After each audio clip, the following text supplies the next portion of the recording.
22강 자분탐상 CBT 수업은요 215페이지 48번부터 시작하겠습니다. 48번부터 22강 수업을 시작하겠습니다. 48번 다른 비파계 검사법과 비교한 와전류 탐상시험 ET라고 하기도 하고 ECT라 하기도 하고 전자유도시험이라고 하죠.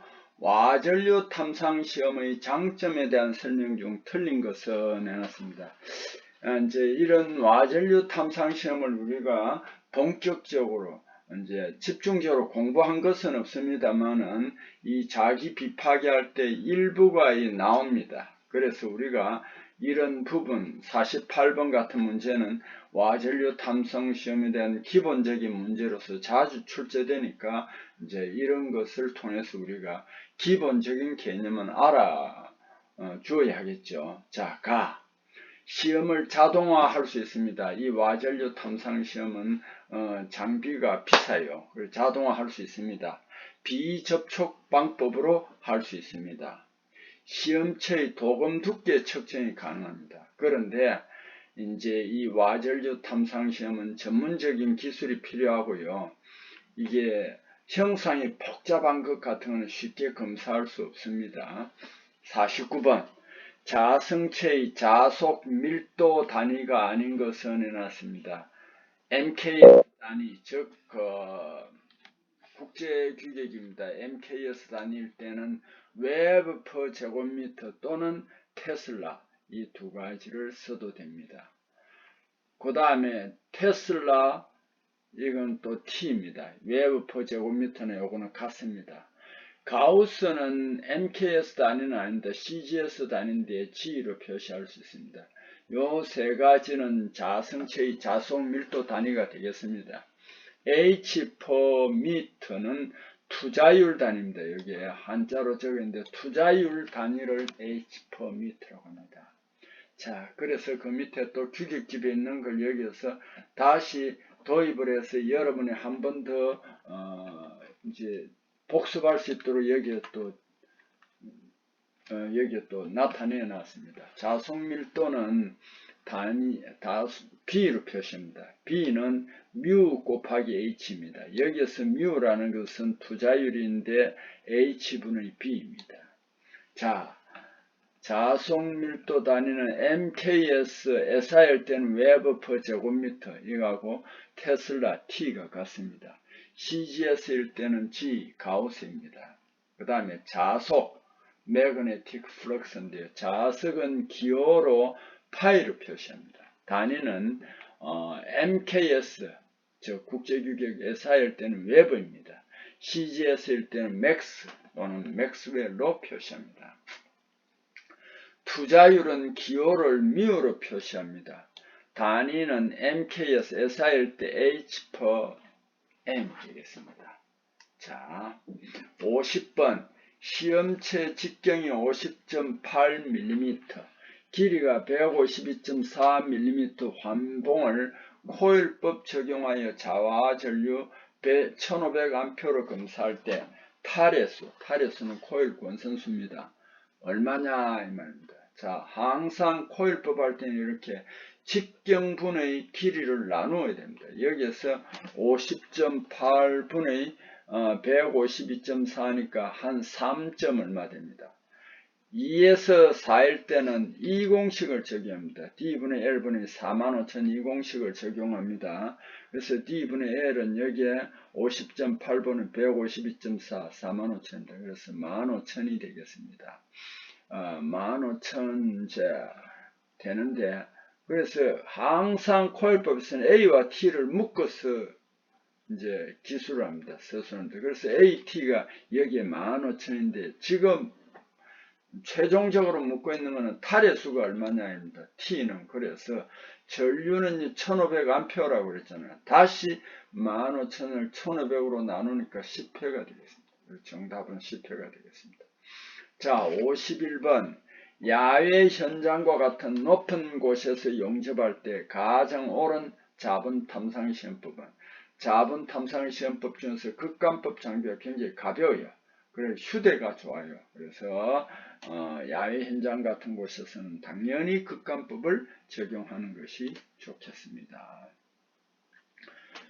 심지어 극감법도 그 안에 영구자석이 들어있는 것은 크게 전류가 없어도 가능한 것도 있습니다. 자, 52번 두께 100mm인 강판 용접부에 대한 내부 균열의 위치와 깊이.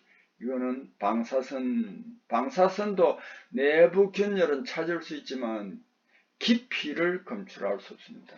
이렇게 깊이까지 검출할 수 있는 것은 초음파 탐성 시험입니다. 53번 절대온도 K입니다. Absolute Temperature인데 습시 온도로 환산하는 식은 273을 더해주면 됩니다. 273 더하기 습시 도시입니다. 그럼 습시가 10도라면은 절대온은 283이 되겠죠. 자, 54번 금속학적으로 연속성 바단된 것을 의미하는 비파괴금사 용어로 적합한 것은 이거는 불연속, 쉽게 말하면 결함이 되겠습니다. 영어로는요 discontinuity, 이게 불연속입니다. 자, 55번으로 넘어가겠습니다. 216페이지 55번 방사선 투과시험 RTG요. Radiant Ray Test인데 방사선 투과시험이 곤란한 납, 굉장히 중금속이 두꺼워요. 그래서 납을 한자로는 연이라고 합니다. 이건 동시에 알아둬야 됩니다. 연. 납처럼 비중이 높은 재료의 내부 결함 검출, 이 비중이 높은 재료의 내부 결함 검출은 이게 이제 방사선으로 좀 힘듭니다. 이건 뭐라 하냐면은 중성자 투과 시험 NRT다. 뉴트론 레디오그래픽 테스트 해가지고 NRT입니다. 음향 방출 시험은 AET입니다. 어쿠스틱 에미션 테스트 이렇게 됩니다. 자, 음향 방출 시험을 여기서 다시 한번 읽으면서 여러분도 읽어보면서 이걸 우리가 전문적으로 우리가 여기에 다루진 않았잖아요, 그죠? 그리고 본격적으로 공부도 안 했습니다. 그래서 이렇게 나올 때마다 한 번씩 이렇게 읽고 이제 자꾸 반복하면은 어느 정도 기본은 여러분이 갖추어집니다. 저도 마찬가지입니다. 음향 방출 시험 이걸 실질적으로 적용해 보지도 않았고 이 부분에 대해서 책을 집중적으로 본 것도 없습니다. 그래서 여러분과 거의 똑같은 상태인데 다만 이런 게 한 문제씩 나올 때는 여러분이 멘붕 상태에 빠지면 안 된다. 그래서 기본적인 걸 한번 봅시다. 음향 방출 시험은 AET인데 고체가 말이죠. 변형될 때 파괴 또는 소성 변형이 일어납니다. 이 변형 상태가 일어날 때는 그 안에 에너지가 축적되어 있습니다. 이 에너지를 탄성파로 방출하여 전달된 에너지를 음향 방출이라고 합니다. 소리 에너지를 감지하여 전기 신호로 바꾸는 A-센서의 계측 장비로 구성되어 있습니다. 재료가 파괴될 때는 내부 발생 소리, 미시적인 균열 발생 전 응력으로 소성구역에 재료 진입하면은 결정 전위가 이동을 합니다. 그때 탄성파가 발생합니다. 이런 탄성파를 검사하여 재료, 구조물 건전성을 진단하기도 합니다. 음향 방출 시험 적용 범위는 표면이나 표면 바로 아래 있는 결함에 사용하며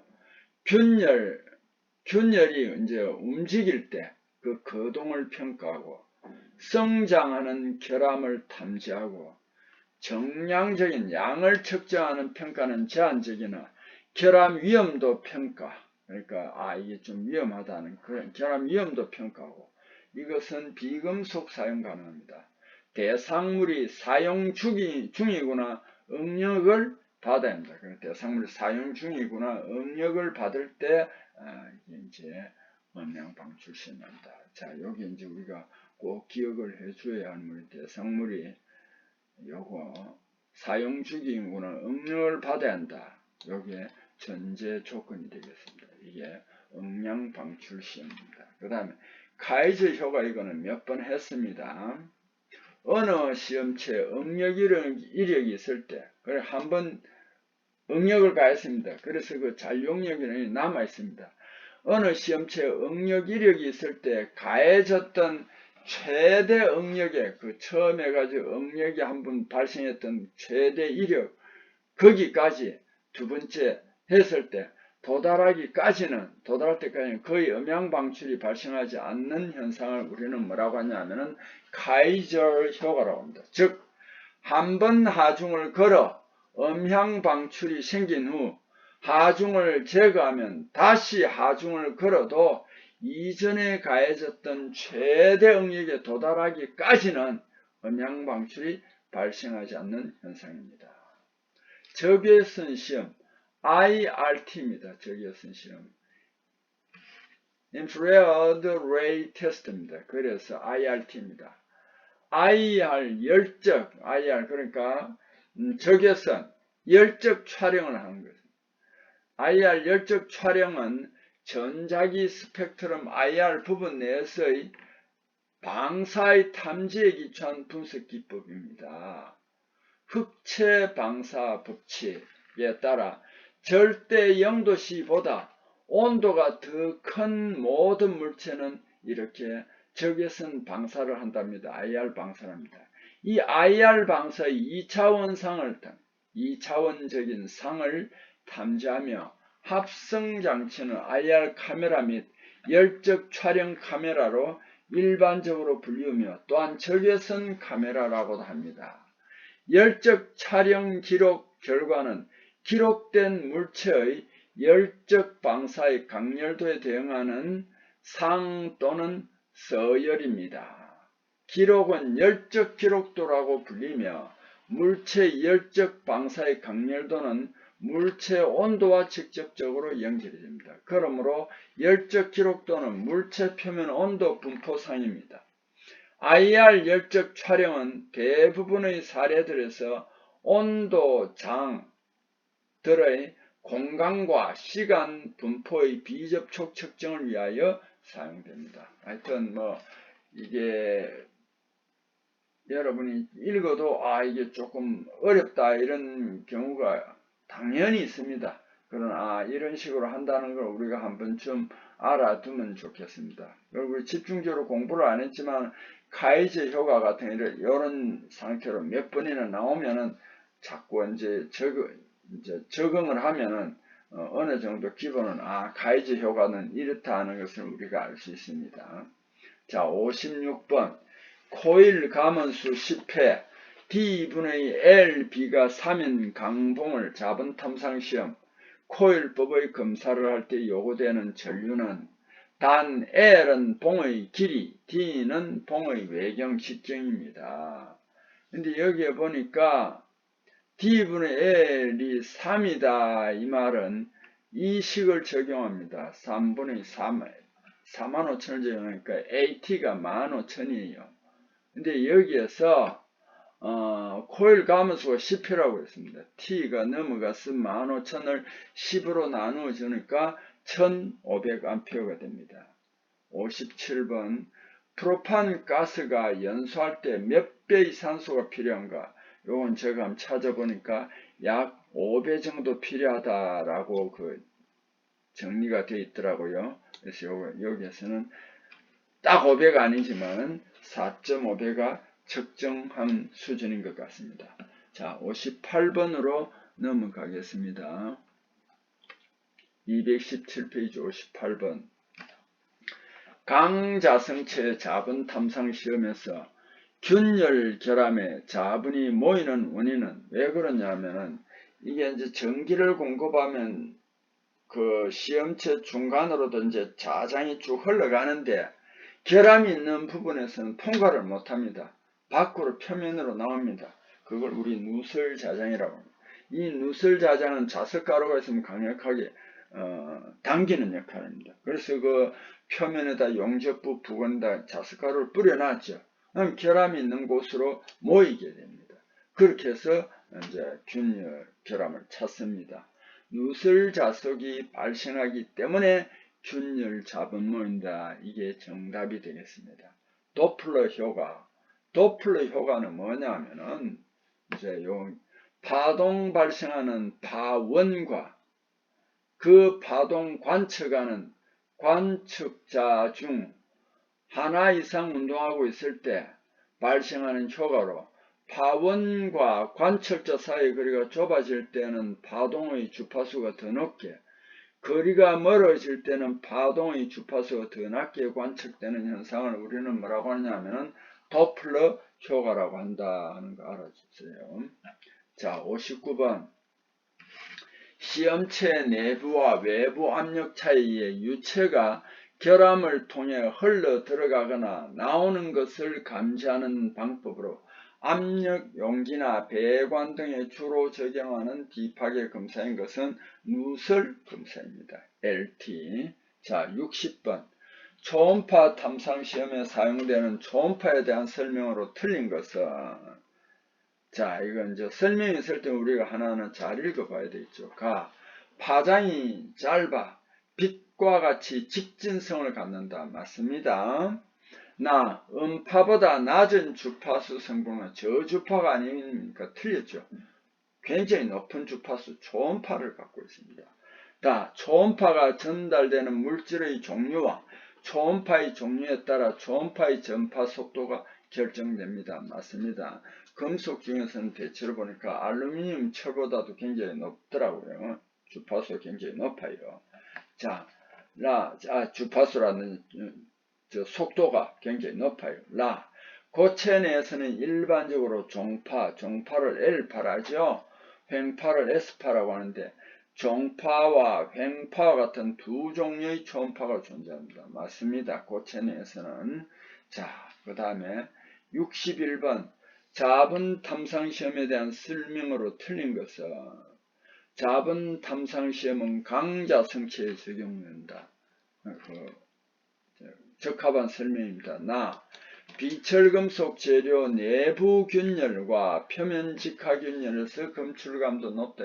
내부 균열이라는 것은 뭐 강자 성체라도 안 되는데 이게 비철금속 재료니까 더더군다나 안 됩니다. 제한적이지만 표면이 열리지 않은, 표면이 닫혀 있어 그 바로 밑에 있는 불연속도 검출할 수 있습니다. 맞습니다. 시험체가 매우 큰 경우 여러 번으로 나누어 검사할 수 있습니다. 맞습니다. 그 한계가 18인치입니다. 한계가 18인치입니다. 규격집에서 설명했습니다. 62번. 방사성 물질을 막아야 됩니다. 차폐한다는 건데, 차폐되지 않은 지역에서 방사선 탐상 시험할 때 6m 떨어진 거리의 선량률이 12mSv/H입니다.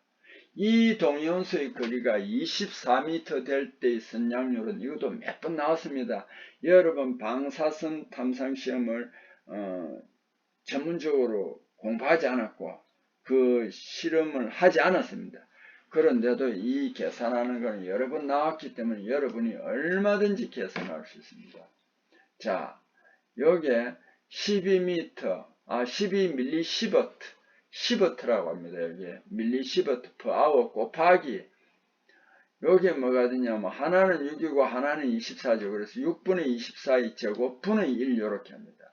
그럼 12 곱하기 6분의 24는 4죠. 4의 제곱입니다. 16분의 1입니다. 그래서 여기 하면은 0.75가 됩니다. 이렇게 계산하는 건 이런 형태로 몇 번이나 나왔습니다. 여러분 꼭 좀 계산을, 어려운 거 아니니까. 오히려 설명을 많이 하고 거기서 찾아라는 것보다도 이 계산식만 정확하게 알면은 이게 훨씬 쉽습니다. 63번 리베디엄과 비교한 아크 용접의 장점 설명으로 옳은 것은, 리베디엄은 판이 두 개가 있는데 겹쳐서 구멍을 뚫어가지고 그 금속 재료 못 비싼 걸 디벳입니다. 그걸 넣어가지고 두드려서 그게 이제 펼쳐져서 그 안에 이제 접합이 되도록 한 것입니다. 이것은 엄밀히 말하면 그 용접은 아예 틈이 없이 완전히 녹여서 접합하는 겁니다.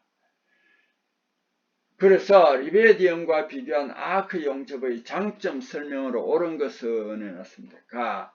재질, 변형 및 잔류력이 존재하지 않는다. 아닙니다. 용접한 것은 나중에 식으면서 그 안에 잔류력도 있고 재질 변형이 일어납니다. 수축에 의해서. 응력 집중에 대하여 극히 둔감하다. 굉장히 민감합니다. 용접할 때는. 품질 검사를 쉽게 할 수 있다. 이 용접 비드가 있고 그렇기 때문에 쉽게 할 수 있는 것은 아닙니다. 수밀, 기밀성이 우수하다. 이건 당연합니다.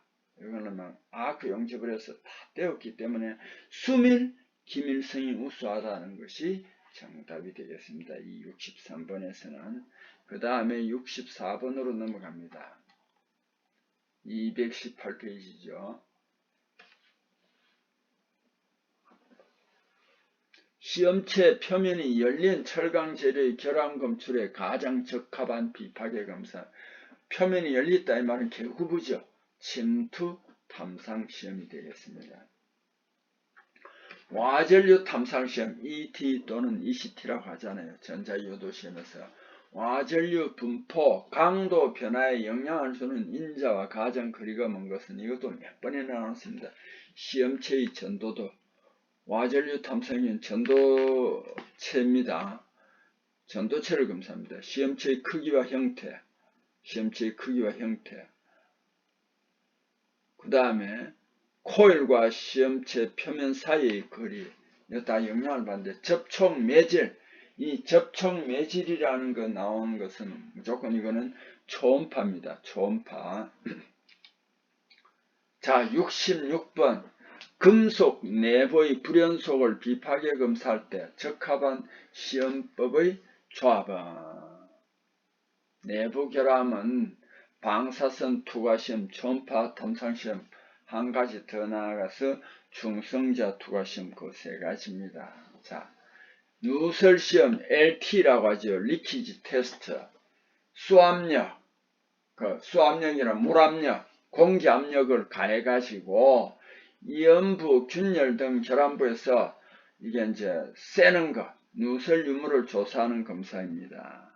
일반적으로는 수압시험이 물을 이용 압력을 가해 수압시험이 이용되지만 용기에 물을 넣을 수 없을 때 및 특수한 경우에는 공기압 시험이 행해진다. 자, 여기에 누설시험 LT의 일반적인 사항을 한번 살펴봅시다.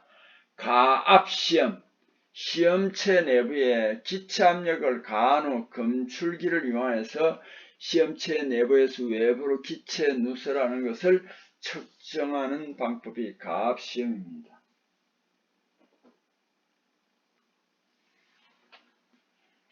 가연성 기체라는 것은 뭐냐면 폭발 범위 하한 10%이거나 상한 하한의 차가 20%인 기체를 가연소할 수 있는 기체라고 합니다. 폭발 범위 하한 이거는 뭐냐면 이렇게 했습니다. 어느 두 가지 기체가 하나가 폭발 범위 어느 기체가 하한이 6%이더라. 그리고 상한 하한의 차는 15%이더라. 그러면은 한 가지는 적용이 되죠. 폭발 범위 한 10% 이내 그거는 해당이 되고 상한 하한의 차가 20%인데 15%일 때 하나만 가능해도 이게 가능합니다. 그래서 우리가 가연성 기체는 이렇게 정의했잖아요.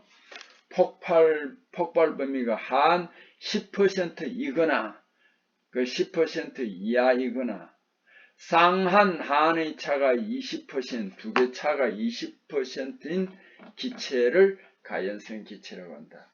10% 미만이거나 상한 하한의 차가 20%인 기체, 두 가지 중에서 하나만 적용이 되어도 가연성 기체로 정의할 수 있습니다. 이 문제도 가끔 나왔습니다. 시험 문제. 가청 누설 지식에 의해서 이제 신호를 보내는 소리를 듣는 가청 누설 지식에 누설 신호를 가청 주파수가 누설 함수인 가청음으로 바꾸는 누설 검출기의 부속 기기를 우리는 가청 누설 지식이라고 합니다. 그 다음에 기포 누설 시험.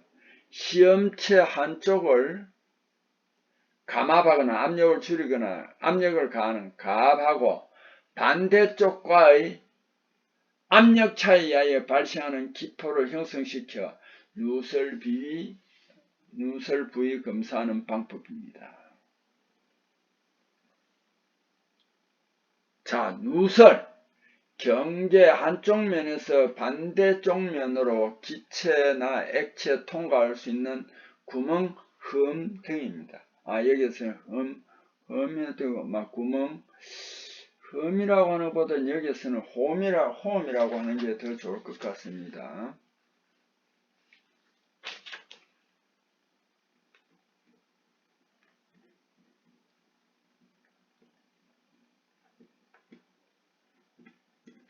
여기서는 아직 결함이라고 하기보다는 홈이 좋겠습니다. 홈.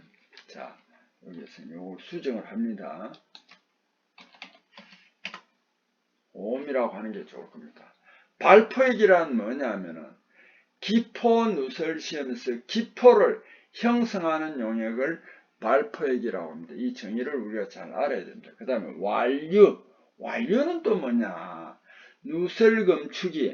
누설검출기, 백그라운드 출력 수준 변화가 추적 기체 수준 변화보다 전자적인 이유로 비교적 높은 변화를 나타내는 현상을 우리는 뭐라고 하냐면 완류라고 한다. 좀 어렵죠, 그죠?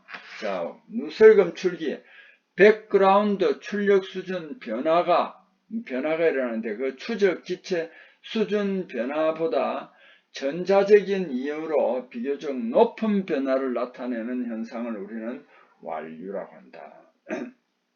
그 다음에 완결시간, 추적 기체가 누설 탐지기에 더 이상 들어가지 않을 경우 나타나는 출력 신호의 약 37% 정도까지 감소할 때 37%를 꼭 알아야 됩니다. 감소할 때 걸리는 시간이 완결 시간이 되겠습니다. 유사 누설, 이거는 가짜 결함입니다. 의사.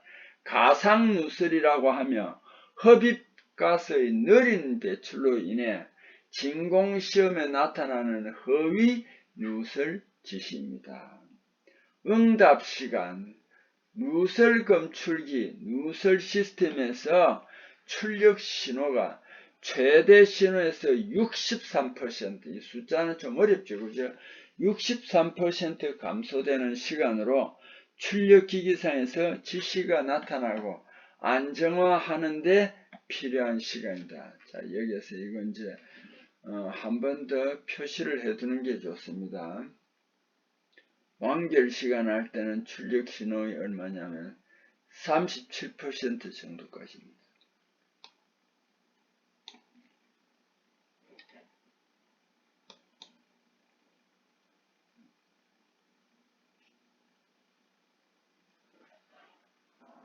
자, 그 다음에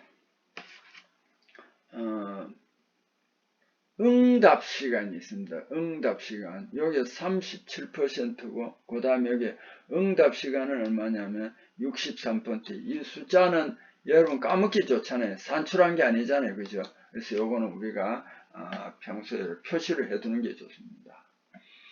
그 다음에 절대압력.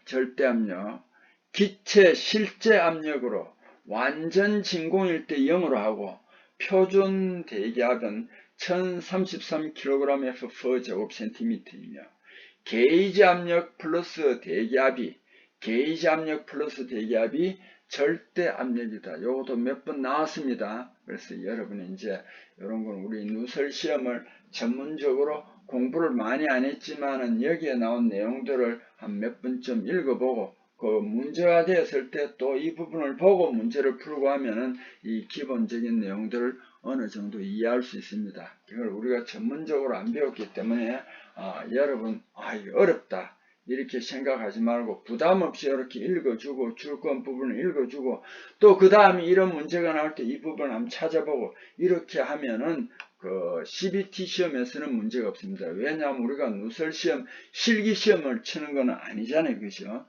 이렇게 해서 알아 두셔야 합니다. 그래서 몇 번 반복해서 보는 것을 저는 권하고 싶습니다. 자, 이 시간 수업 여기에서 마치겠습니다. 여러분 수고했습니다.